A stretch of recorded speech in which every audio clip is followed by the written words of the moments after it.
வணக்கம். ஜெம் செய்திகளுக்காக நான் பிரீதா. இந்திய நேரப்படி காலை 8:30 மணி செய்திகள்.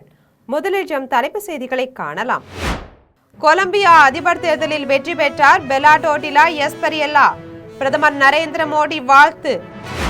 அனைத்து பேருந்துகளும் ஓடக்கரையில் நின்று செல்லும். அமைச்சர் ஸ்ரீநாத் அறிவிப்பு. ஈரான் ஆயுத கிடங்குகள் மீது அமெரிக்க ராணுவம் தாக்குதல். மத்திய கிழக்கில் மீண்டும் பதற்றம். 20 ஓவர் கிரிக்கெட் தொடரின் முதல் போட்டி.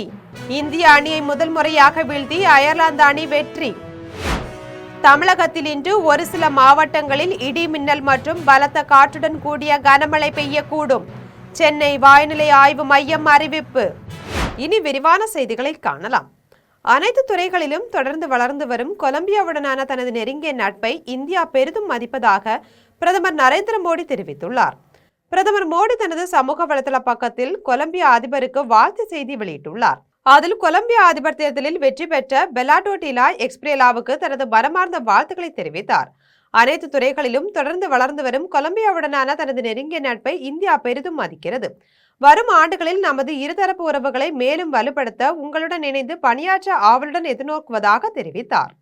தாங்கள் முதல்வருக்கு வாக்களித்திருந்தால் கேட்டது கிடைத்திருக்கும் என்று திமுக நாடாளுமன்ற உறுப்பினர் கனிமொழி கூறியதை தொடர்ந்து அமைச்சர் ஸ்ரீநாத் மறுநாள் சம்பவ இடத்தை நேரில் ஆய்வு செய்து அனைத்து பேருந்துகளும் அந்த நிறுத்தத்தில் நின்று செல்வதை உறுதி செய்யுமாறு பணிமனை மேலாளருக்கு அறிவுறுத்தினார்.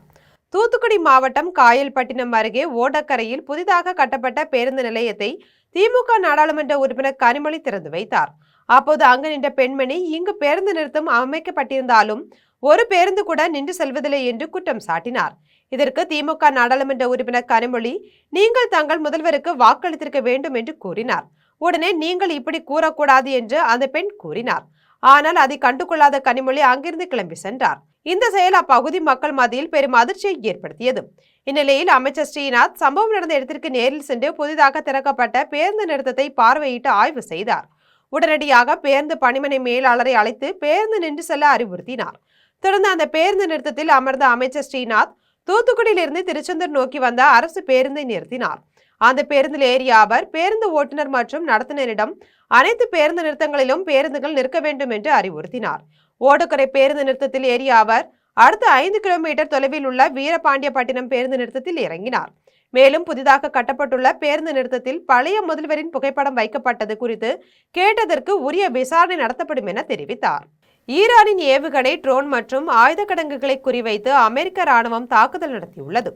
ஈரானின் தெற்கு துறைமுக நகரான தஹ்ரியோ பெரி நகரில் உள்ள ஏவுகணை, ட்ரோன் மற்றும் ஆயுத கிடங்குகளை குறிவைத்து அமெரிக்க ராணுவம் தாக்குதல் நடத்தியுள்ளது. இந்த தாக்குதல் குறித்து அமெரிக்கா சரக்கு கப்பல் மீது நடத்தப்பட்ட தாக்குதலுக்கு பதிலடியாக இந்த தாக்குதல் நடத்தப்பட்டதாக தெரிவித்துள்ளது. இதனால் மத்திய கிழக்கில் மீண்டும் பதற்றம் அதிகரித்துள்ளதோடு அமெரிக்கா ஈரான் அமைதி பேச்சுவார்த்தை முறிந்ததால் உலக அளவில் பெரும் பரபரப்பு நிலவி வருகிறது. 20 ஓவர் கிரிக்கெட் போட்டியில் இந்திய அணியை முதல் முறையாக வீழ்த்தி அயர்லாந்து அணி வெற்றி பெற்றுள்ளது. அயர்லாந்தில் உள்ள பெல்பாஸ்ட் நகரில் இந்தியா மற்றும் அயர்லாந்து அணிகளுக்கு இடையேயான 20 ஓவர் கிரிக்கெட் தொடரின் முதல் போட்டி நடைபெற்றது. இந்த போட்டியில் டாஸ் வென்ற இந்திய அணி முதலில் பந்து வீச்சை தேர்வு செய்தது. இதன்படி முதலில் பேட்டிங் செய்த அயர்லாந்து அணி 20 ஓவர்களில் 9 விக்கெட் இழப்புக்கு 182 ரன்கள் எடுத்தது. இதில் மிகவும் சிறப்பாக விளையாடிய லார்கன் டக்கர் 50 ரன்கள் எடுத்தார். இதையடுத்து 183 ரன்கள் எடுத்தால் வெற்றி என்ற இலக்குடன் களமிறங்கிய இந்திய அணி 18 ஓவர்களில் 148 ரன்கள் மட்டுமே எடுத்து ஆல் அவுட் ஆனது. இதன் மூலம் அயர்லாந்து அணி 34 ரன்கள் வித்தியாசத்தில் வெற்றி பெற்று தொடரில் முன்னிலை வகிக்கிறது. தமிழகத்தில் இன்று ஒரு சில மாவட்டங்களில் இடி மின்னல் மற்றும் பலத்த காற்றுடன் கூடிய கனமழை பெய்யக்கூடும் என்று சென்னை வானிலை ஆய்வு மையம் தெரிவித்துள்ளது. சென்னை வானிலை ஆய்வு மையம் வெளியிட்டுள்ள அறிக்கையில், ஆந்திர பிரதேசத்திலிருந்து மத்திய மகாராஷ்டிரா வரை, தெலுங்கானா மற்றும் அதனை ஒட்டியுள்ள பகுதிகள், மராத்வாடா பகுதிகளின் மேல் நிலவும் வளிமண்டல சுழற்சியின் வழியாக ஒரு வளிமண்டல காற்றழுத்த தாழ்வு பாதை நிலவுகிறது. இதன் காரணமாக தமிழகத்தில் இன்று ஒரு சில இடங்களிலும், புதுச்சேரி மற்றும் காரைக்கால் பகுதிகளிலும் இடி மின்னலுடன் கூடிய லேசானது முதல் மிதமான மழை பெய்யக்கூடும் என்று தெரிவித்துள்ளது. இதன்படி தமிழகத்தில் திருவள்ளூர், சென்னை, காஞ்சிபுரம், செங்கல்பட்டு, திருவண்ணாமலை, ராணிப்பேட்டை உள்ளிட்ட மாவட்டங்களிலும் ஓரிரு இடங்களிலும் இடி மின்னல் மற்றும் பலத்த காற்றுடன் கூடிய கனமழை பெய்யக்கூடும் என்று தெரிவித்துள்ளது.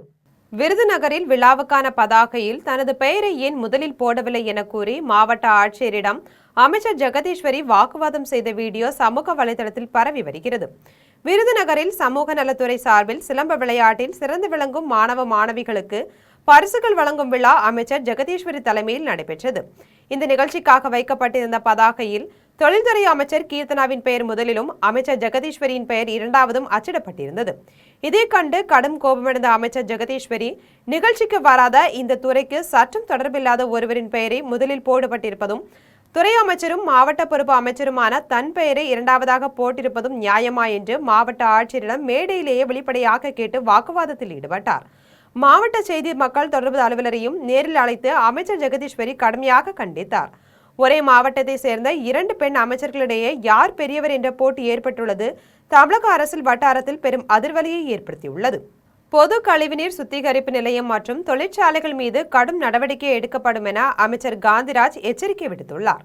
ராணிப்பேட்டை அருகே உள்ள பொது கழிவுநீர் சுத்திகரிப்பு நிலையத்தை அமைச்சர் காந்திராஜ் நேரில் பார்வையிட்டு ஆய்வு மேற்கொண்டார். தொடர்ந்து சிப்காட் பகுதியில் செயல்பட்டு வரும் பல்வேறு தொழிற்சாலைகளையும் ஆய்வு செய்து அவற்றின் செயல்பாடுகள் குறித்து அதிகாரிகளிடம் கேட்டறிந்தார். பின்னர் செய்தியாளரை சந்தித்த அவர், பொது கழிவுநீர் சுத்திகரிப்பு நிலையம் மற்றும் தொழிற்சாலைகள் மூலம் விதிகளை மீறி ரசாயன கழிவுநீரை வெளியேற்றப்படுகின்றனர். மேலும் நீர்நிலைகள் மற்றும் சுற்றுச்சூழலுக்கு பாதிப்பு ஏற்படுத்தும் நிர்வாகங்கள் மீது துறை ரீதியாக நடவடிக்கை எடுக்கப்படும் என எச்சரிக்கை விடுத்தார். அத்துடன் நிலுவையில் உள்ள புதிய குடும்ப அட்டை விண்ணப்பங்கள் மற்றும் பகுதி நேர நியாய விலை கடைகள் அமைக்க கோரிய மனுக்கள் குறித்து நடவடிக்கை எடுக்கப்படும் என்று தெரிவித்தார். மேலும் மலிவான விலையில் தரமான பொருட்கள் வழங்குவதற்கான நடவடிக்கைகள் மேற்கொள்ளப்படும் என்றும் கூறினார். மாண்புமிகு தமிழக முதல்வர் அவர்களின் வழிகாட்டுதலின்படி பொறுப்பு அமைச்சர் என்ற முறையில் இது ஒரு சாதாரண ஒரு ஆய்வு தான். புகார் அடிப்படையில் எது வரலீங்க.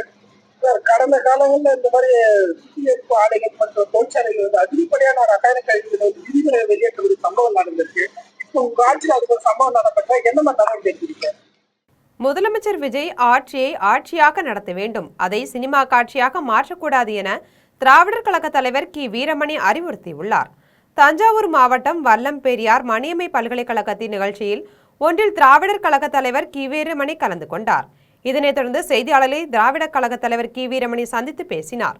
அப்போது முன்னாள் அமைச்சர் ஏவா வேலு தொடர்பான லஞ்ச ஒழிப்புத்துறை சோதனைகள் குறித்து பழிவாங்கும் அரசியலால் பயனில்லை என்றும், நெருக்கடிகளை சந்தித்த திமுக இதிலிருந்தும் மீண்டு வரும் என்றும் தெரிவித்தார். சட்டப்பேரவையில் முதலமைச்சர் விஜய் கூறிய குட்டிக்கதை குறித்து பேசிய அவர், முதலமைச்சர் சினிமாவில் இருந்து விலகி இருந்தாலும் இன்னும் சினிமா பாணி அரசியலில் இருந்து விடுபடவில்லை என்று விமர்சித்தார்.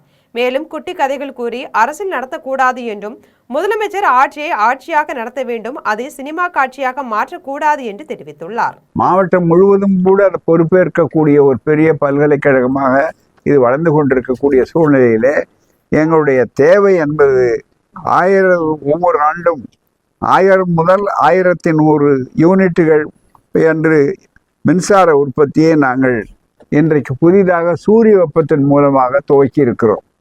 ஏற்கனவே பல முயற்சிகள் படுத்தப்பட்டன. அந்த வகையில் எங்களுடைய தேவை 3000 யூனிட்டுகள் என்றால் அதில் 1/3 ஒரு பங்கு இதன் மூலமாகவே கிடைத்து விடுகிறது. நீட் தேர்வு மற்றும் சிபிஎஸ்இ தேர்வுகளின் வினாத்தாள்கள் கசிவு ஏற்பட்டதால் பல லட்சம் மாணவர்களின் எதிர்காலம் பாதிக்கப்பட்டது என்று மாவட்ட தலைவர் சுரேஷ்குமார் தெரிவித்துள்ளார். வேலூர் மத்திய மாவட்ட காங்கிரஸ் சார்பில் குடியாத்தம் அண்ணா சாலையில் உள்ள கட்சி அலுவலகத்தில் செய்தியாளர் சந்திப்பு நடைபெற்றது. இதில் கட்சியின் மாவட்ட தலைவர் சுரேஷ்குமார் பேசும்போது, கடந்த மே மாதம் நடைபெற்ற நீட் தேர்வு மற்றும் சிபிஎஸ்இ தேர்வுகளின் வினாத்தாள்கள் கசிவு ஏற்பட்டு அத்தேர்வுகள் ரத்து செய்யப்பட்டு மீண்டும் மறுதேர்வுகள் நடத்தப்பட்டன. இதனால் பல லட்சம் மாணவர்களின் எதிர்காலம் பாதிக்கப்பட்டது என்று கூறினார். இதை கண்டித்தும் அதற்கு பொறுப்பேற்று மத்திய கல்வித்துறை அமைச்சர் தர்மேந்திர பிரதான் பதவி விலக கோரியும் வரும் 30ஆம் தேதி முதல் கட்சி சார்பில் தொடர் போராட்டங்கள் நடத்தப்படும் என்றார். இந்நிகழ்ச்சியில் வேலூர் மாவட்ட ஊராட்சி குழு துணைத் தலைவர் கிருஷ்ணவேணி, வட்டார தலைவர் வீராங்கன், நகர காங்கிரஸ் தலைவர் நவீன் பிரபு உள்ளிட்ட பலர் கலந்து கொண்டனர். ஜூன் 30ஆம் தேதியிலிருந்து மத்திய கல்வி அமைச்சர் தர்மேந்திர பிரதான் அவர்கள் உடனடியாக பதவி விலகும் என்ற வலியுறுத்தி இந்திய தேசிய காங்கிரஸ் கட்சி சார்பில் போராட்டங்கள் நாடு முழுவதும் போராட்டங்கள் நடைபெறும். கோவையில் தனது படங்களுக்கு எப்போதும் சிறந்த வரவேற்பு கிடைப்பதால் அங்கு விளம்பரம் செய்தால் படம் வெற்றி பெறும் என்ற நம்பிக்கை தனக்கு இருப்பதாக நடிகர் விஷ்ணு விஷால் தெரிவித்துள்ளார். கோவை அவினாசி சாலையில் உள்ள திரையரங்கில் கட்டா குஸ்தி 2ஆம் பாகம் திரைப்படம் குறித்து நடிகர் விஷ்ணு விஷால் செய்தியாளர் சந்தித்து பேசினார். அப்போது சமூக வலைதளங்களில் தனது கருத்துக்கள் யாரையும் ஆதரித்தோ அல்லது எதிர்த்தோ அல்ல என்றும், நடிகர்களுக்கும் கருத்து தெரிவிக்கும் சுதந்திரம் இருக்க வேண்டும் என்றும் தெரிவித்தார். கொரோனா தொற்றுக்கு பிறகு தன்னெதிர்ப்பு பாதிப்பு அதிகரித்துள்ளதாகவும், தற்போது அதை கட்டுப்பாட்டில் வைத்தே வாழ்ந்து வருவதாகவும் கூறினார். முதல்வர் விஜய் அதிகாலை மாரத்தானில் பங்கேற்றது ஆரோக்கிய விழிப்புணர்வை ஏற்படுத்தும் நல்ல முன்னுதாரணம் என்றும் அரசியலில் ஈடுபடும் எண்ணம் தற்போது இல்லை என்றும் தெரிவித்தார். மேலும் கட்டா குஸ்தி 2ஆம் பாகம் வெற்றி பெறும் என்ற நம்பிக்கை இருப்பதாகவும் ராட்சசன் 2ஆம் பாகம் திரைப்படம் குறித்த அறிவிப்பு விரைவில் வெளியாகும் என்றும் விஷ்ணு விஷால் கூறினார். ஆமா, நாங்க கோயம்புத்தூர்ல ஷூட் பண்ணோம், பொள்ளாச்சியில ஷூட் பண்ணோம், அம்பாசமுத்திரத்தை ஷூட் பண்ணோம். ஸோ இந்த ஏரியாஸ்லாம் நாங்கள் ஷூட் பண்ணியிருக்கோம். அண்ட் கோயம்புத்தூர் எனக்கு ரொம்ப பிடிச்ச இடம் ஆக்சுவலாக. என்னோட நிறைய படங்கள் இங்கே ஷூட் பண்ணியிருக்கேன். மை டைரக்டர்ஸ் நிறைய பேர் இங்கே Tiruppur. So Mundasupatti director, Ratsasan director, all of them from Tiruppur only. So it's very special place எனக்கு. அண்ட் எப்போவுமே என்னோட படங்கள் சென்னைக்கு அப்புறம் சிட்டிக்கு அப்புறம் எப்போவுமே நல்லா போடுதுங்கிறது கோயம்புத்தூர் ஏரியாவில் தான். And very lucky and very happy that Coimbatore has been my lucky சாம்னு சொல்லலாம். ஸோ இந்த படமும் நிறைய இங்கே ஷூட் பண்ணதுனால இதுவும் ஒரு லக்கியான ஒரு அனுபவமாக இருக்குங்கிறத நான். ராணிப்பேட்டை அருகே 30 ஆண்டுகளாக மின் இணைப்பு இன்றி தவித்த கூலி தொழிலாளிக்கு மின் இணைப்பு பெற்று தந்த தாவேகா சட்டமன்ற உறுப்பினருக்கு அவர் நன்றி தெரிவித்துள்ளார். ராணிப்பேட்டை மாவட்டம் விசி மோட்டூரை சேர்ந்த கூலி தொழிலாளி சேட்டு 30 ஆண்டுகளாக வசித்து வந்த வீட்டிற்கு மின் இணைப்பு வழங்க கோரி பலமுறை மனு அளித்தும் நடவடிக்கை எடுக்கப்படவில்லை என கூறப்படுகிறது. இதையடுத்து அவர் தனது கோரிக்கையை தாவேகா சட்டமன்ற உறுப்பினர் தாகிராவிடம் நேரில் மனுவாக அளித்தார். அதன் பேரில் விரைந்து நடவடிக்கை எடுக்கப்பட்டு சேட்டு வீட்டிற்கு மின் இணைப்பு வழங்கப்பட்டது. இதனால் மகிழ்ச்சியடைந்த சேட்டு மற்றும் அவரது குடும்பத்தினர் நீண்ட நாள் கோரிக்கையை நிறைவேற்றிய சட்டமன்ற உறுப்பினர் தாகிராவுக்கும் தமிழக முதல்வருக்கும் நன்றி தெரிவித்துள்ளார். முதல்ல முதல்வருக்கு வணக்கத்தை தெரிவிச்சிருக்கிறோம், மேடமுக்கும் வணக்கத்தை தெரிவிச்சிருக்கோம். நாங்கள் இது மாதிரி ராணிப்பேட்டை மாவட்டம் விசி மூட்டிலிருந்து வரோம். 35 ஆண்டுகளாக நாங்கள் மின் வசதியே இல்லாமல் இருக்கிறோம். அதுக்காக எவ்வளோ மனுக்கள் கொடுத்துட்டோம், எவ்வளோ முறை அலைஞ்சிட்டோம், எதுவுமே இதுவரையிலையும் ஒரு ஸ்டெப் எடுக்கல. இப்போ மேடம் கிட்ட மனு கொடுத்தனால அவங்க உடனடியாக அவங்க எல்லாரையும் அனுப்பிச்சு டீம் அனுப்பிச்சு எங்களுக்கு இந்த ஒரு 2 வாரத்தில் எங்களுக்கு அந்த மின் வசதிக்கான ஏற்பாடு செஞ்சு கொடுத்துருக்காங்க. அதனால மிக்க மேடமுக்கு நன்றி சொல்லிக்கிறோம். ஏன்னா இது வரைக்கும் நாங்கள் இந்த சின்ன பச்சை குழந்தைய வச்சுட்டு அந்த கரண்ட் வசதி இல்லாமல் ரொம்ப தவிச்சிட்டு இருக்கோம். அது மேடம் கடவுள் புண்ணியத்தில் ஏதோ எங்களுக்காக வாங்கி கொடுத்தாங்க. அதனால என்னைக்குமே நாங்கள் மறக்க மாட்டோம் மேடம். ரொம்ப நன்றி மேடம். சென்னையில் சர்வதேச போதைப்பொருள் பயன்பாடு மற்றும் கடத்தலுக்கு எதிரான விழிப்புணர்வு பேரணி நடைபெற்றது. சென்னை பெசன்ட் நகரில் சர்வதேச போதைப்பொருள் பயன்பாடு மற்றும் கடத்தலுக்கு எதிரான விழிப்புணர்வு பேரணி நடைபெற்றது. தமிழ்நாடு மாநில மனநல ஆணையம், தேசிய போதைப்பொருள் கட்டுப்பாட்டு பணியகம் மற்றும் தமிழ்நாடு மது போதை மற்றும் மனநல மையங்கள் நலசங்கம் இணைந்து இந்த பேரணியை நடத்தின. சங்கத்தின் தலைவர் தேவராஜ் தலைமையில் நடைபெற்ற பேரணியை நடிகர் தாமு போதைக்கு எதிரான உறுதிமொழியில் கையெழுத்திட்டு கொடியசைத்து தொடங்கி வைத்தார். இதில் 500க்கும் மேற்பட்ட பொதுமக்கள் பங்கேற்று போதைக்கு எதிரான விழிப்புணர்வு பதாகைகளை ஏந்தி பேரணியாக சென்றனர். பின்னர் பேசிய நடிகர் தாமு, மாணவர்கள் தவறான பாதையில் செல்லாமல் கல்வி மற்றும் ஒழுக்கத்தில் கவனம் செலுத்த வேண்டும் என்றும் போதை பழக்கம் வாழ்க்கையை சீரழிக்கும் என்றும் எச்சரித்தார். மேலும் உடல் மற்றும் மன ஆரோக்கியத்தை பேண தினமும் நடைபயிற்சி மேற்கொள்ள வேண்டும் என வலியுறுத்தினார். மதுரையில் ஐங்கரன் ஃபைத் சென்டர் சார்பில் போதைப்பொருள் ஒழிப்பு விழிப்புணர்வு மற்றும் கையெழுத்து இயக்கம் நடைபெற்றது. மதுரையில் ஐங்கரன் ஃபைத் சென்டர் சார்பில் போதைப்பொருள் இல்லாத தமிழகத்தை உருவாக்க வேண்டும் என்பதை வலியுறுத்தி கையெழுத்து இயக்கம் மற்றும் உறுதிமொழி ஏற்பு நிகழ்ச்சி நடத்தப்பட்டது. 19 ஆண்டு காலமாக சிறப்பாக செயல்பட்ட ஐங்கரன் ஃபவுண்டேஷனின் சேவையை பாராட்டி அவர்களுக்கு தேவையான அனைத்து உதவிகளும் வழங்கப்படும் என உறுதியளிக்கப்பட்டது. மதுரை கிழக்கு சட்டமன்ற உறுப்பினர் கார்த்திகேயன் தலைமையில் நடைபெற்ற நிகழ்ச்சியில் மேற்கு ஒன்றிய நிர்வாகிகள் செட்டிக்குளம் பொன்ராஜா, சாஸ்திரி நகர் அரவிந்த், உமாச்சிக்குளம் குமார், இரணிய வெங்கடேசன், கொடிமங்கலம் மலையரசன், மாலைப்பட்டி சிலம்பு ஆகியோர் பங்கேற்றனர். சென்னை போரூரில் உள்ள ஸ்ரீ ராமச்சந்திரா மருத்துவக் கல்லூரியில் சிறுநீர் கட்டுப்பாட்டு வாரத்தை முன்னிட்டு 500க்கும் மேற்பட்ட மாணவர்களுக்கு விழிப்புணர்வு நிகழ்ச்சி நடைபெற்றது. சென்னை போரூரில் செயல்படும் ஸ்ரீ ராமச்சந்திரா மருத்துவக் கல்லூரியில் உலக சிறுநீர் கட்டுப்பாட்டு வாரத்தை முன்னிட்டு விழிப்புணர்வு நிகழ்ச்சி நடைபெற்றது. முன்னதாக மருத்துவமனையில் பெண்களின் இடுப்பு தசைகளின் ஆரோக்கியத்தை மேம்படுத்தும் விதமாக பெல்விக் ஹெல்த் சிகிச்சை மையத்தை ஸ்ரீ ராமச்சந்திரா கல்வி குழும அறங்காவலர் சம்யுக்தா வெங்கடாச்சலம் துவக்கி வைத்தார். நிகழ்ச்சியில் மகப்பேறு மருத்துவர்கள், இடுப்பு தசை இயன்முறை மருத்துவர்கள் உட்பட 500க்கும் மேற்பட்ட கல்லூரி மாணவர்கள் பங்கேற்று இடுப்பு தசையை வலுப்படுத்துவது, சிறுநீர் கசிவை தடுப்பது குறித்து விழிப்புணர்வு ஏற்படுத்தினர். நிகழ்ச்சியில் பங்கேற்ற தனியார் இயன்முறை மருத்துவர்கள் பேசினர். அப்போது சிறுநீர் அழுத்த கசிவு என்பது இடுப்பு தசை தளர்வு காரணமாக ஏற்படுவதாகவும் இதனை ஒரு சில உடற்பயிற்சி மூலமும் மருத்துவ சிகிச்சை மூலமும் குணப்படுத்த முடியும் என்றும் அண்மையில் நடத்தப்பட்ட ஆய்வில் 40 வயதை கடந்த பெண்களுக்கு 40% இடுப்பு தசை தளர்வு ஏற்படுவதால் சிறுநீர் கசிவு பிரச்சனை ஏற்படுவதாகவும் இதற்கு முக்கிய காரணம் இன்றைய வாழ்க்கை முறைதான் என்றும் இதனை சில உடற்பயிற்சிகள் மற்றும் வாழ்க்கை முறை மாற்றங்கள் மூலம் சரி செய்யலாம் என மருத்துவர்கள் தெரிவித்துள்ளனர். Later on in life, after the delivery is over, ரொம்ப வெயிட் கூடுதல் ஆகாமல் நம்ம பார்த்துக்க வேண்டியது ரொம்ப முக்கியமான விஷயம்.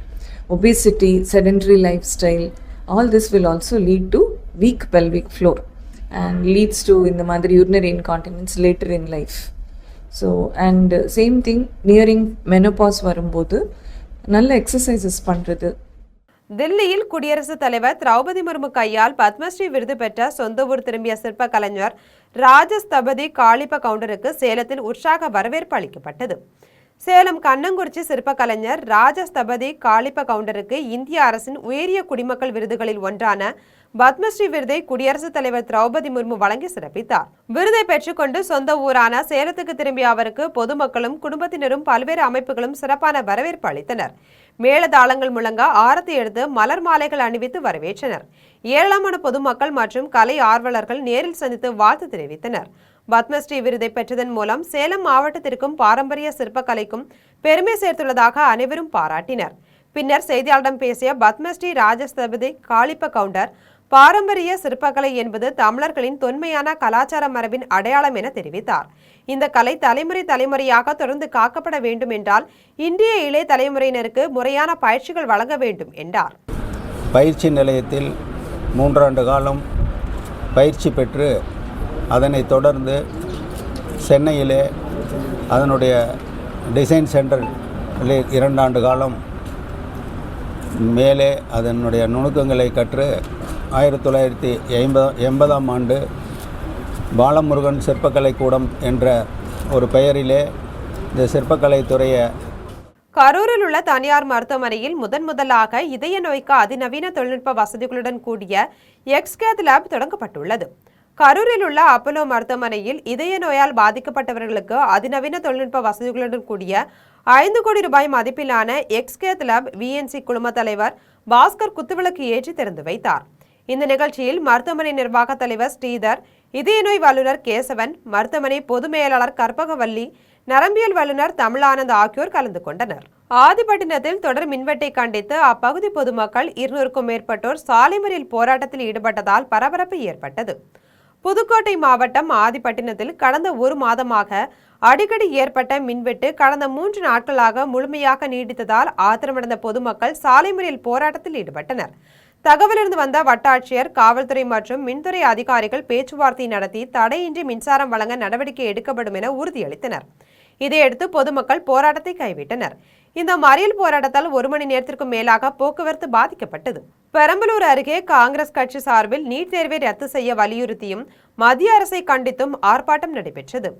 பெரம்பலூர் பழைய பேருந்து நிலையம் அருகே மாவட்ட காங்கிரஸ் கட்சி சார்பில் நீட் தேர்வை ரத்து செய்ய கோரியும் மத்திய அரசை கண்டித்தும் ஆர்ப்பாட்டம் நடைபெற்றது. மாவட்ட தலைவர் ராஜேந்திரன் தலைமையில் நடைபெற்ற இந்த ஆர்ப்பாட்டம் நீட் உள்ளிட்ட தேசிய அளவிலான போட்டித் தேர்வுகளில் நடைபெறும் முறைகேடுகள் மாணவர்களின் எதிர்காலத்தை பாதிப்பதாக குற்றம் சாட்டி நீட் தேர்வை ரத்து செய்ய வலியுறுத்தினர். மேலும் மத்திய அரசு மற்றும் மத்திய கல்வி அமைச்சருக்கு எதிராக கண்டன கோஷங்களை எழுப்பினர். குடியாத்தம் அசோக் நகர் பகுதியில் நடைபெற்ற தளபதி விஜய் பயிலகம் திறப்பு விழாவில் சட்டப்பேரவை உறுப்பினர் சிந்து பங்கேற்று பயிலகத்தை திறந்து வைத்தார். வேலூர் மாவட்டம் குடியாத்தம் அசோக் நகர் பகுதியில் முதலமைச்சர் ஜோசப் விஜயின் பிறந்த நாளையொட்டி தளபதி விஜய் பயிலகம் திறப்பு விழா நடைபெற்றது. 36வது வார்டின் தாவேகா கிளை செயலாளர் சதீஷ்குமார் தலைமையில் நடைபெற்ற விழாவில் குடியாத்தம் சட்டப்பேரவை உறுப்பினர் சிந்து கலந்து கொண்டு புதிய பயிலகத்தினை திறந்து வைத்து பொதுமக்களுக்கு இனிப்புகள் வழங்கினார். இதனைத் தொடர்ந்து பள்ளி மாணவ மாணவிகளுக்கு கற்றல் கருவிகள் வழங்கினார். இதில் தாவேகா நகர செயலாளர் இளங்கோ, மாவட்ட செயற்குழு உறுப்பினர் அழகப்பன், 36வது வார்டு கிளை நிர்வாகிகள் குடியரசு, ஜெய்சங்கர், இளங்கோ உள்ளிட்ட பலர் கலந்து கொண்டனர். முன்னதாக அசோக் நகர் பகுதிக்கு வந்த சட்டப்பேரவை உறுப்பினர் சிந்துவிற்கு 36வது வார்டு கிளை செயலாளர் சதீஷ்குமார் ஆளுயர மாலை அணிவித்து மேளதாள வாத்தியங்கள் முழங்க வரவேற்றார். ஆவடி ரயில் நிலையம் அருகே தனியார் துணிக்கடையில் ஏற்பட்ட பயங்கர தீ விபத்தில் பல லட்சம் ரூபாய் மதிப்பிலான ஜவுளி பொருட்கள் தீயில் எரிந்து சேதமடைந்தது. சென்னை ஆவடி ரயில் நிலையம் அருகே ஆவடி மார்க்கெட் எனப்படும் நேரு பஜாரில் ஜவுளி கடை, நகைக்கடை, மளிகை கடை, காய்கறி பழக்கடை, பல்பொருள் அங்காடி என நூற்றுக்கணக்கான கடைகள் செயல்பட்டு வருகிறது. இந்நிலையில் அப்பகுதியில் உள்ள தனியார் துணிக்கடை ஒன்றில் திடீரென பயங்கர தீ விபத்து ஏற்பட்டது. தீ விபத்து குறித்து ஆவடி தீயணைப்பு நிலைய வீரர்கள், ஆவடி காவல்துறையினர் விரைந்து சென்று 1 மணி நேரத்திற்கு மேலாக போராடி தீயை அணைத்தனர். தீ விபத்தால் சாலையில் சென்ற நூற்றுக்கணக்கான மக்கள் அலறி அடித்து ஓடினர். தீ விபத்து குறித்து ஆவடி காவல்துறையினர் வழக்கு பதிவு செய்து விசாரணை நடத்தினர். தீ விபத்தில் பல லட்சம் மதிப்பிலான ஜவுளி பொருட்கள் எரிந்து சேதமடைந்தது. கொடைக்கானல் நாயுடுபுரம் பகுதியில் கஞ்சா விற்பனையில் ஈடுபட்ட இளம்பெண் உட்பட 3 பேரை காவல்துறையினர் கைது செய்து அவர்களிடமிருந்து 270 கிராம் கஞ்சாவை பறிமுதல் செய்தனர். திண்டுக்கல் மாவட்டம் கொடைக்கானலுக்கு பல்வேறு பகுதிகளிலிருந்து ஏராளமான சுற்றுலா பயணிகள் வந்து செல்கின்றனர்.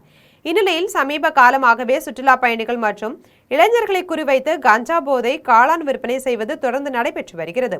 குறிப்பாக நாயுடுபுரம் பகுதியில் கஞ்சா விற்பனை நடைபெறுவதாக கொடைக்கானல் காவல்துறையினருக்கு ரகசிய தகவல் கிடைத்தது. இதனையடுத்து அப்பகுதிக்கு சென்ற காவல்துறையினர் கஞ்சா விற்பனையில் ஈடுபட்ட அருண், சூர்யா, சீதாலட்சுமி ஆகிய 3 பேரையும் கையும் களவுமாக பிடித்து கைது செய்தனர். மேலும் அவர்கள் மறைத்து வைத்திருந்த 270 கிராம் கஞ்சாவை பறிமுதல் செய்ததுடன் வழக்கு பதிவு செய்து விசாரணை மேற்கொண்டனர். மதுரை மாவட்டம் அவனியாபுரம் அருகே கோவில் திருவிழாவில் இளைஞரை வெட்டி கொன்ற வழக்கில் முக்கிய குற்றவாளிகள் 2 கைது செய்ததை தொடர்ந்து உறவினர்கள் உடலை வாங்கி தகனம் செய்தனர். மதுரை அவனியாபுரம் அருகே வில்லாபுரத்தை சேர்ந்த பாலாஜி, ராஜா ஹுசேன் ஆகிய 2 அதே பகுதியை சேர்ந்த சிலருக்கும் இடையே கோவில் திருவிழாவின் போது முன்பகை ஏற்பட்டது. இந்த நிலையில் ஜூன் 19ஆம் நாள் ஒரு கும்பல் பாலாஜியையும் ராஜா ஹுசேனையும் அரிவாளால் வெட்டிவிட்டு தப்பி சென்றது. இதில் பலத்த காயமடைந்த பாலாஜி நிகழ்விடத்திலேயே உயிரிழந்தார். ராஜா ஹுசேன் காயங்களுடன் மருத்துவமனையில் சிகிச்சை பெற்று வருகிறார். இந்த வழக்கில் ஏற்கனவே 5 பேரை காவல்துறையினர் கைது செய்து சிறையில் அடைத்தனர். அதன்பின் பூவலிங்கத்தையும் கைது செய்தனர். மௌனன் முனீர், சண்முகம் ஆகிய 2 கைது செய்தால்தான் உடலை வாங்குவோம் என உறவினர்கள் கூறினர். 2 கைது செய்துவிட்டதாக காவல்துறையினர் கூறியதை அடுத்து பாலாஜியின் உடலை உறவினர்கள் பெற்றுக்கொண்டனர். அவர் வீட்டில் வைக்கப்பட்டு குடும்பத்தினரும் உறவினர்களும் அஞ்சலி செலுத்தியதன் பின் ஊர்வலமாக எடுத்து சென்று உடல் தகனம் செய்யப்பட்டது. இதைத் தொடர்ந்து அப்பகுதியில் காவல்துறையினர் பலத்த பாதுகாப்பு ஏற்பாடுகளை செய்திருந்தனர். மதுரை அருகே ஓட்டுநர் மர்ம நபர்களால் வெட்டி கொலை செய்யப்பட்ட சம்பவம் அப்பகுதியில் பெரும் பரபரப்பை ஏற்படுத்தியுள்ளது. மதுரை மாவட்டம் கைலம்பட்டியை சேர்ந்த ஓட்டுநர் நல்லசாமி தனது குடும்பத்துடன் வசித்து வந்தார். இந்நிலையில் நள்ளிரவு வீட்டின் முன்பு உறவினர்களுடன் பேசிக் கொண்டிருந்த போது அங்கு வந்த மர்ம நபர்கள் அவரை சரமாரியாக வெட்டியதாக கூறப்படுகிறது. இதில் பலத்த காயமடைந்த நல்லசாமி சம்பவ இடத்திலேயே பரிதாபமாக உயிரிழந்தார். தகவலிருந்து சம்பவ இடத்திற்கு வந்த மேலவளவு காவல்துறையினர் அவரது உடலை கைப்பற்றி உடற்கூறு ஆய்விற்காக மேலூர் அரசு மருத்துவமனைக்கு அனுப்பி வைத்தனர். சம்பவ இடத்தை காவல்துறை கண்காணிப்பாளர் சிவகுமார் நேரில் பார்வையிட்டு ஆய்வு மேற்கொண்டார். இந்த சம்பவம் தொடர்பாக வழக்கு பதிவு செய்த காவல்துறையினர் பல்வேறு கோணங்களில் தீவிர விசாரணை நடத்தி வருகின்றனர். காயல்பட்டினத்தில் பேருந்து நிறுத்தத்தில் பேருந்துகள் நின்று செல்ல வேண்டும் என கோரிக்கை விடுத்த பெண்மணியிடம் நீங்கள் தங்கள் முதல்வருக்கு வாக்களித்திருந்தால் கேட்டது கிடைத்திருக்கும் என திமுக நாடாளுமன்ற உறுப்பினர் கனிமொழி பதிலளித்தது அப்பகுதியில் பெரும் பரபரப்பை ஏற்படுத்தியுள்ளது. தூத்துக்குடி மாவட்டம் காயல்பட்டினத்தில் 40 லட்சம் ரூபாய் மதிப்பில் கட்டப்பட்ட பல்நோக்கு மைய கட்டிடத்தை திமுக நாடாளுமன்ற உறுப்பினர் கனிமொழி திறந்து வைத்தார். தொடர்ந்து ஓடக்கரையில் புதிதாக கட்டப்பட்ட பேருந்து நிலையத்தையும் திறந்து வைத்தார். அப்போது அங்கு நின்ற பெண்மணி ஒருவர் இங்கு பேருந்து நிறுத்தம் அமைக்கப்பட்டிருந்தாலும் ஒரு பேருந்து கூட நின்று செல்வதில்லை என்று குற்றம் சாட்டினார். இதற்கு திமுக நாடாளுமன்ற உறுப்பினர் கனிமொழி நீங்கள் தங்கள் முதல்வருக்கு வாக்களித்திருக்க வேண்டும் என்று கூறினார். உடனே நீங்கள் இப்படி கூறக்கூடாது என்று அந்த பெண் கூறினார். ஆனால் அதை கண்டுகொள்ளாத கனிமொழி அங்கிருந்து கிளம்பி சென்றார். இந்த செயல் அப்பகுதி மக்கள் மத்தியில் பெரும் அதிர்ச்சியை ஏற்படுத்தியது. மீண்டும் ஜம் தலைப்பு செய்திகள். கொலம்பியா அதிபர் தேர்தலில் வெற்றி பெற்றார் பெலாடோட்டிலா எஸ்பரியல்லா. பிரதமர் நரேந்திர மோடி வாழ்த்து. அனைத்து பேருந்துகளும் ஓடக்கரையில் நின்று செல்லும். அமைச்சர் ஸ்ரீநாத் அறிவிப்பு. ஈரான் ஆயுத கிடங்குகள் மீது அமெரிக்க ராணுவம் தாக்குதல். மத்திய கிழக்கில் மீண்டும் பதற்றம். 20 ஓவர் கிரிக்கெட் தொடரின் முதல் போட்டி. இந்திய அணியை முதல் முறையாக வீழ்த்தி அயர்லாந்து அணி வெற்றி. தமிழகத்தில் இன்று ஒரு சில மாவட்டங்களில் இடி மின்னல் மற்றும் பலத்த காற்றுடன் கூடிய கனமழை பெய்யக்கூடும். சென்னை வானிலை ஆய்வு மையம் அறிவிப்பு. இத்துடன் ஜம் செய்திகள் நிறைவடைகின்றன. மீண்டும் ஜம் செய்திகள் மதியம் 1:30 மணிக்கு. உடனுக்குடன் செய்திகளை காண ஜெம் live.tv என்ற இணையதளத்தில் இணைந்திருங்கள். நன்றி, வணக்கம்.